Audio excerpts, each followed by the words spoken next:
Hey guys, Death Trooper with you here again. Another 2v2 with my partner SMAC as Purple Protoss in the bottom left, and myself as teal, kind of bluey greeny Terran in the bottom middle.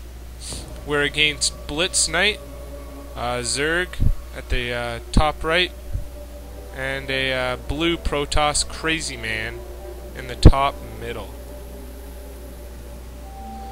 So once again, SMAC and I are just doing standard openings, our typical builds. I believe I got my supply depot a little early this time. Instead of at 10, I got it at 9, just because, as I mentioned in my previous game, we literally got cheesed 9 games in a row, so I decided to build a little earlier this time, just in case. And it's strange too, you'd think in Platinum there wouldn't be as much cheese, but it seems it's full of noobs who just got there by cheesing, so I don't know. Anyway, we're currently rank 5 in Division 20, so I don't know if what division you're in makes a difference, if that means you're better or worse based on that number, or if it simply just puts you based on first come first serve. But anyway, that's what we are right now. And SMAC's just doing his standard opening. This map, one of the newer maps, has big ramps, as you can see, so you can't just wall off as easily. It's going to take a lot more to wall this ramp, and already there's a scout in my base, no problem, seeing what's going on.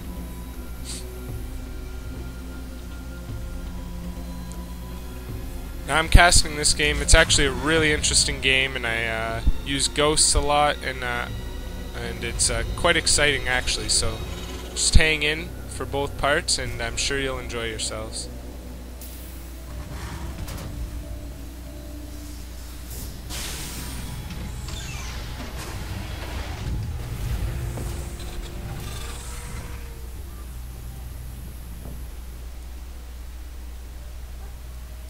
So here we are, already Zerglings being sent at us. And there's just one Zealot out. So these are pretty early Zerglings.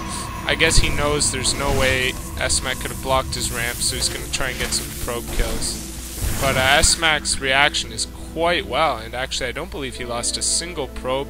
SMAC dealt with that really well, and even though Blitz Knight seems to have mediocre micro anyway, it's not good enough to get any of the probes, and I sent a Marine over just in case. So actually one probe did go down, but we handled all the other Zerglings, so that was definitely not worth the investment to Blitz Knight here. Blitz Knight did go for the early pull. He did not do a fast expand, and he's probably going to expand any minute here, I would imagine.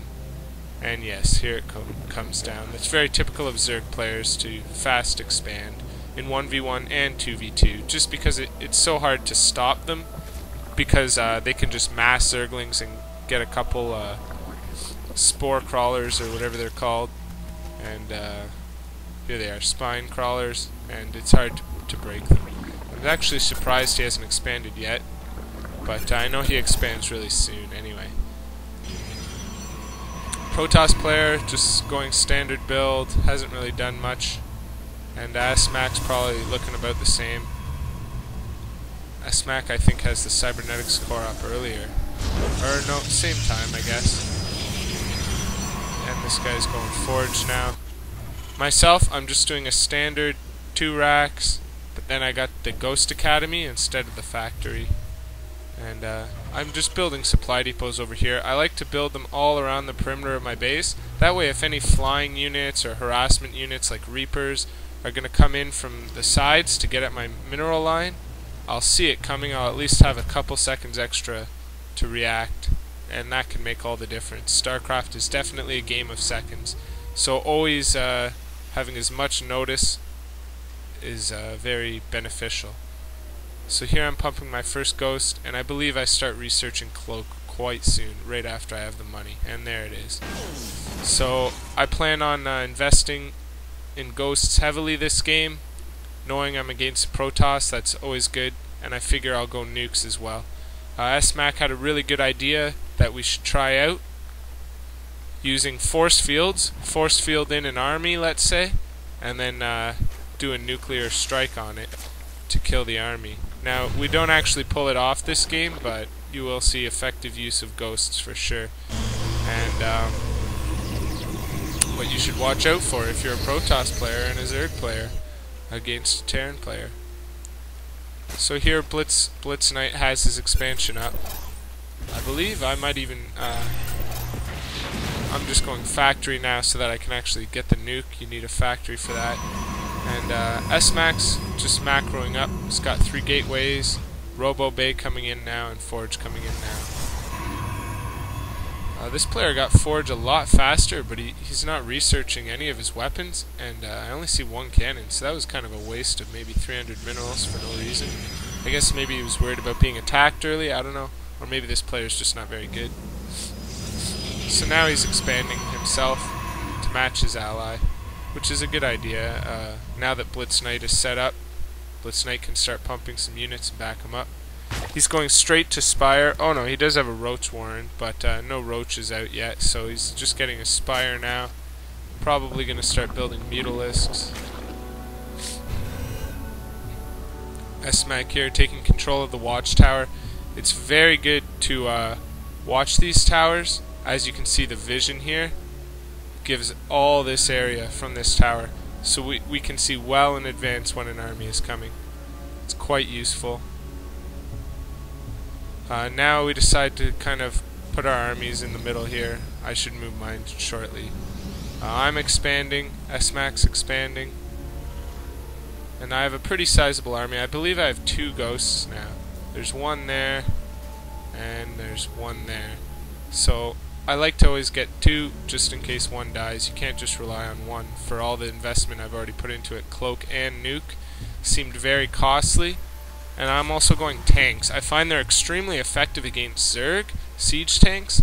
Every time I play Zerg and do not get siege tanks, I typically lose. And believe it or not, people complain mech isn't very good. I guess by itself it's not too viable, but siege tanks definitely mixed in with Marines and Marauders in the back makes a big difference. And I'm just researching it now, and once that's done, I'm going to tank this guy up.